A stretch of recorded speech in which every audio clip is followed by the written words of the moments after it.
Nanti bos, apa bapak?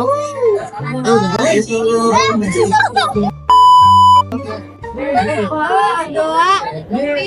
Assalamualaikum warahmatullahi wabarakatuh.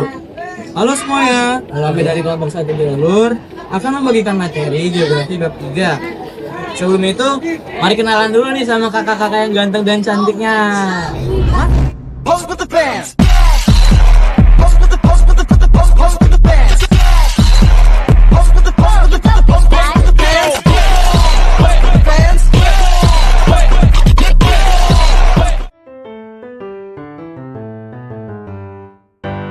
Yang pertama ada pengertian. Pengertian dari lingkungan ini dibagi menjadi 3 sumber. Yang pertama menurut Suma Atmaja pada tahun 1988. Yang kedua menurut Suma Atmaja juga, namun pada tahun 1996. Dan yang terakhir tuh yang ketiga menurut Mutakin pada tahun 2006. Menurut Suma Atmaja pada tahun 1988 pada halaman 230 menjelaskan bahwa ekologi merupakan cabang biologi yang mempelajari hubungan antara populasi makhluk hidup dengan lingkungannya.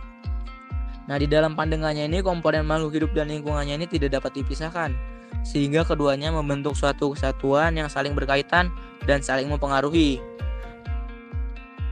Nah, lanjut yang kedua, menurut Suma Atmaja pada tahun 1996 di dalam karyanya Manusia dalam Konteks Sosial, Budaya, dan Lingkungan Hidup pada halaman 30, Suma Atmaja menjelaskan bahwa lingkungan bagi manusia itu didefinisikan sebagai segala sesuatu yang ada di sekitar manusia yang berpengaruh terhadap sifat-sifat pertumbuhan yang bersangkutan. Artinya ini lingkungan mencakup semua elemen baik fisik, biologis maupun sosial budaya yang berada di sekeliling individu dan mempengaruhi perkembangan serta perilaku manusia tersebut. Yang terakhir menurut Mutakin pada tahun 2006, Mutakin ini memaparkan lingkungan dari suatu organisme adalah segala sesuatu yang hadir di sekeliling organisme yang berpengaruh terhadap eksistensi organisme tersebut. Nah, dalam penjelasannya ini lingkungan dibagi menjadi 2 kategori utama, yaitu unsur biotik dan unsur abiotik. Lebih lanjut, jika ditinjau dari sudut pandang manusia, lingkungan dapat dikelompokkan menjadi 3, yaitu lingkungan alam, lingkungan sosial, dan lingkungan budaya. Nah, perbedaan antara ketiganya ini terletak di dalam penjelasan saja. Menurut Suma Atmaja pada tahun 1988 memandangnya dalam konteks ekologi umum. Sedangkan menurut Suma Atmaja pada tahun 1996 dan menurut Mutakin pada tahun 2006 menekankan aspek pengaruhnya terhadap manusia dengan penjabaran lebih mendetail tentang komponen biotik, abiotik, dan dimensi sosial budaya. Nah, kesimpulannya ini semua hal yang ada di lingkungan atau di sekitar organisme tersebut dan mempengaruhi eksistensi serta perkembangan organisme tersebut itu adalah lingkungan. Selanjutnya ada ekosistem. Jadi ekosistem adalah tatanan kesatuan secara utuh menyeluruh antara segenap unsur lingkungan hidup yang saling memengaruhi. Ekosistem merupakan hubungan timbal balik yang kompleks. Sebagai contoh dari sebuah ekosistem sederhana adalah kolam. Dalam suatu kolam terdapat komponen-komponen berikut. A. Komponen abiotik. Komponen abiotik dalam kolam meliputi materi anorganik dan organik yang terlarut dalam air. Di antaranya CO, O, Ca, N, garam fosfat, asam amino, dan materi humus. Sebagian kecil unsur hara yang vital terdapat dalam bentuk terlarut, sehingga dapat segera digunakan oleh organisme. B. Produsen. Produsen dalam kolam terdiri atas tumbuhan berakar atau mengapung, umumnya hanya pada kolam dangkal atau pada bagian yang dangkal, dan fitoplankton atau algae yang menyebabkan air kolam berwarna hijau. C. Makrokonsumen.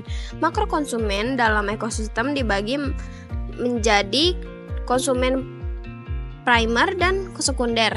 Konsumen primer memakan langsung tumbuhan hidup yaitu zooplankton, memakan fitoplankton, dan bentos hewan yang hidup di dasar perairan. konsumen sekunder seperti serangga dan ikan memakan konsumen primer. Selain itu, ada pula konsumen yang memakan detritus atau sampah. D. Saprotrof. Saprotrof atau organisme pengurai dikenal juga sebagai makrokonsumen terdiri atas bakteri akuatik, flagellata, dan fungi. Saprotrof umumnya terdapat di permukaan sedimen dasar kolam.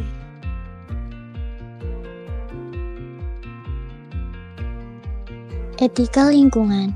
Etika lingkungan merupakan sebuah solusi dalam penyelamatan dan mewujudkan kelestarian lingkungan.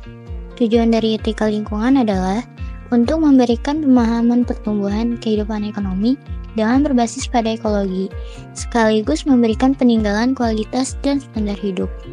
Tidak hanya pada faktor ekonomi, namun juga aspek sosial budaya.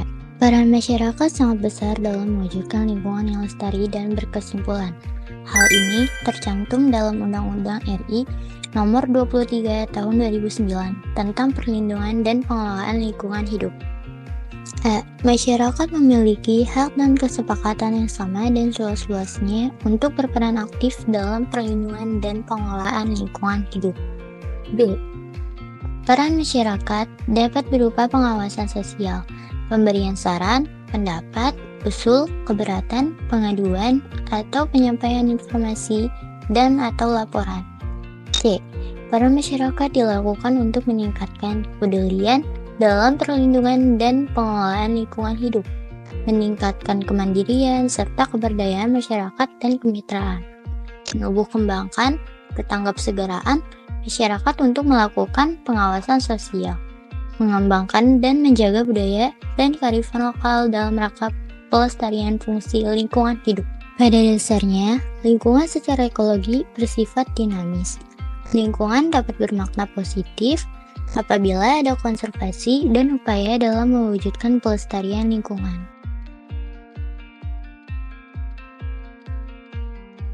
Bagian A, lingkungan biotik. Di lingkungan biotik ini ada dua menurut para ahli, yaitu yang pertama menurut Mutakin 2007. Lingkungan biotik adalah segala bentuk makhluk hidup, yaitu makro dan mikroorganisme yang hadir di sekeliling suatu makhluk hidup yang bersangkutan. Nah, yang kedua ada menurut Irwan 2007. Lingkungan biotik adalah unsur lingkungan hidup yang terdiri atas manusia, hewan, tumbuhan, dan organisme kecil. Nah, berdasarkan definisi di atas, dapat disimpulkan bahwa lingkungan biotik adalah unsur lingkungan yang terdiri atas seluruh bentuk makhluk hidup, baik itu makroorganisme, mikroorganisme. Secara khusus, lingkungan biotik terdiri atas 3 komponen, yaitu produsen, konsumen, dan pengurai. Nah, produsen itu organisme yang berfungsi mengubah zat anorganik menjadi zat organik, mampu membuat makanan sendiri, bahkan makanan bagi organisme lainnya dalam suatu ekosistem. Proses tersebut hanya dapat dilakukan oleh tumbuhan yang memiliki klorofil dengan cara fotosintesis. Nah, misalnya produsen itu adalah alga dan lumut. Nah, kalau konsumen itu adalah organisme yang tidak dapat membuat makanan sendiri dan bergantung pada organisme lainnya. Nah, contohnya itu ada manusia dan hewan. Nah, yang terakhir ada pengurai. Pengurai itu organisme yang memperoleh energi dengan cara menguraikan bahan organik yang berasal dari organisme yang telah mati. Nah, contoh pengurai itu bakteri, jamur, dan cacing tanah. Assalamualaikum warahmatullahi wabarakatuh. Selamat pagi semuanya. Perkenalkan, nama saya Ryan Derajat, biasa dipanggil Ryan. Saya dari kelas 11J dan juga saya dari kelompok 1 Geografi. Di kelompok 1 Geografi yang membahas lingkungan sebagai habitat hidup berkelanjutan. Di materi kali ini saya akan membahas lingkungan abiotik. Apa sih lingkungan abiotik? Nah, kita lihat di PPT-nya, di slide PPT, yaitu ada menurut para ahli, yaitu dari Irwan 2007, tahun 2007, lingkungan abiotik adalah unsur lingkungan hidup yang terdiri dari benda-benda mati dan berpengaruh terhadap kelangsungan hidup makhluk hidup. Pengertian lain di antara lain yaitu lingkungan abiotik adalah komponen lingkungan yang tidak bernyawa dan terdiri dari benda-benda mati yang memiliki pengaruh besar terhadap makhluk hidup. Ciri-ciri lingkungan abiotik antara lain tidak bernafas, tidak bergerak secara mandiri, tidak berkembang biak, tidak tumbuh, dan tidak melakukan ereksi.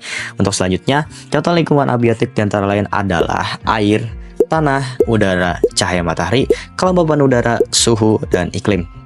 Untuk pengertiannya, kita lihat di komponennya air, yaitu air merupakan komponen penting dan penentu dalam keberlangsungnya kehidupan makhluk hidup. Air juga merupakan penyusun tubuh makhluk hidup. Dengan demikian, air merupakan komponen penting dalam berlangsungnya hidup. Secara terperincinya, air juga memiliki komposisi dan sifat, bentuk dan distribusi, fungsi ekologis, dan parameter kualitas. Untuk selanjutnya, ada komponen tanah, yaitu tanah berasal dari batuan yang mengalami pelapukan. Fungsi dari tanah adalah sebagai tempat hidup makhluk hidup dalam suatu ekosistem, di mana tanah terdapat mineral penting berupa zat hara yang dibutuhkan oleh makhluk hidup, terutama tumbuhan. Materi terperinci dari tanah yaitu ada struktural dan profil, yaitu komposisi, klasifikasi tekstur, juga sifat kimianya. Untuk selanjutnya ada udara. Udara merupakan komponen penyusun atmosfer bumi. Udara termasuk salah satu komponen penting bagi keberlangsungan makhluk hidup. Contoh udara yang banyak dibutuhkan oleh makhluk hidup yaitu oksigen, karbon dioksida, nitrogen, dan hidrogen. Untuk materi terperincinya, udara membahas komposisi atmosfer yang tadi dibilang nitrogen, oksigen, dan lain-lain, struktur atmosfer, fungsi ekologis, dan juga pergerakan udara. Untuk selanjutnya ada cahaya matahari. Cahaya matahari merupakan sumber energi utama bagi kehidupan. Intensitas dan kualitas cahaya matahari berpengaruh pada kualitas kehidupan makhluk hidup. Salah satu proses yang memerlukan kualitas dan intensitas cahaya matahari yang baik adalah proses fotosintesis. Materi terperinci dari cahaya matahari ialah karakteristiknya, faktor yang mempengaruhinya, peran dalam ekosistem, dan zonasi berdasarkan cahaya. Untuk selanjutnya ada kelembapan udara. Untuk selanjutnya ada kelembapan udara. Kelembapan udara merupakan jumlah kadar uap air yang terdapat di udara. Kelembapan udara mempengaruhi proses evaporasi dan transpirasi yang berkaitan dengan tingkat ketersediaan air bagi makhluk hidupnya. Materi terperinci dari kelembapan udara ialah parameter pengukuran, faktor yang mempengaruhi fungsi ekologis, dan juga adaptasi organisme. Untuk selanjutnya ada materi suhu. Suhu merupakan komponen yang berpengaruh terhadap proses fisiologis yang berlangsung dalam tubuh makhluk hidup. Materi terperincinya yaitu ada karakteristiknya, faktor yang mempengaruhinya, pengaruh pada organisme, dan mikrohabitat termal. Untuk selanjutnya untuk yang terakhir ada materi iklim, yaitu iklim adalah keadaan rata-rata suhu pada wilayah yang sangat luas dalam jangka waktu yang lama. Adapun cuaca merupakan keadaan rata-rata suhu pada wilayah yang sempit dan waktu yang cepat. Cakupan wilayah dan waktu adalah faktor pembeda antara iklim dan cuaca. Materi terperincinya dari iklim yaitu ada komponen utamanya suhu, persepsi, kelembapan udara, angin, tekanan atmosfer, dan radiasi matahari. Selanjutnya klasifikasi iklim Köppen. Juga ada faktor pengendali, zonasi iklim, dan bioma, dan perubahan iklim secara meningkat atau perubahan suhu dan lain-lainnya. Terima kasih, itu saja. Wassalamualaikum warahmatullahi wabarakatuh.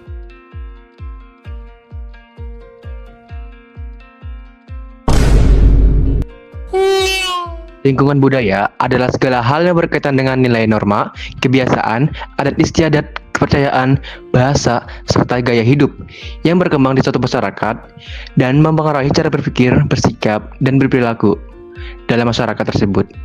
Singkatnya, lingkungan budaya itu adalah kegiatan sosial atau kebiasaan yang membentuk siapa kita dan gimana kita berinteraksi satu sama lain.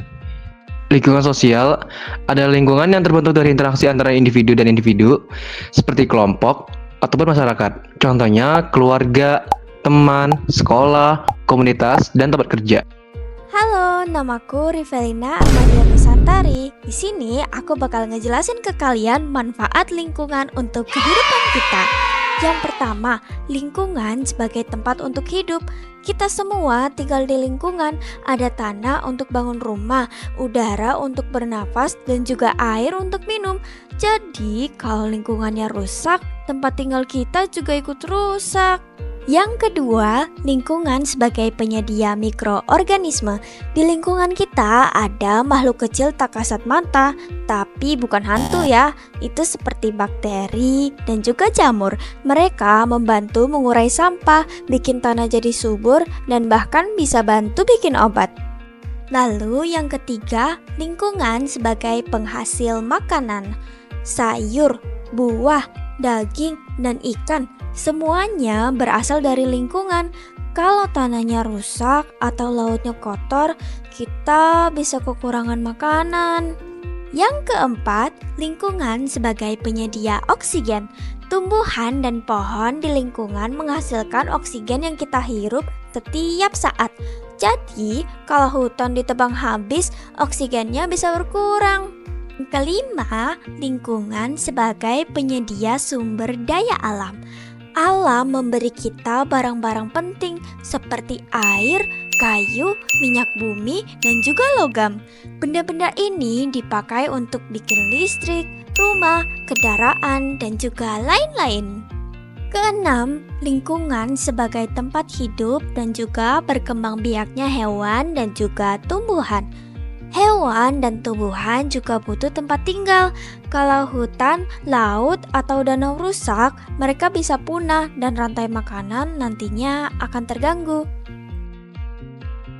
Assalamualaikum warahmatullahi wabarakatuh. Perkenalkan, nama saya Jabir Zahran dari kelas 11J. Saya akan membaca kesimpulannya. Sebuah lingkungan dapat berfungsi sebagai habitat hidup yang berkelanjut apabila tercipta keseimbangan antara aktivitas manusia, sosial, budaya, dan ekonomi. Dengan keberlanjutan ekosistem artinya setiap pemanfaatan sumber daya dari pertanian hingga pembangunan infrastruktur harus memperhatikan kapasitas daya dukung lingkungan, air, tanah, udara, dan keanekaragaman hayati, sehingga siklus alam tidak terganggu dan generasi mendatang masih dapat memenuhi kebutuhan tanpa mengobarkan kualitas habitat. Assalamualaikum warahmatullahi wabarakatuh.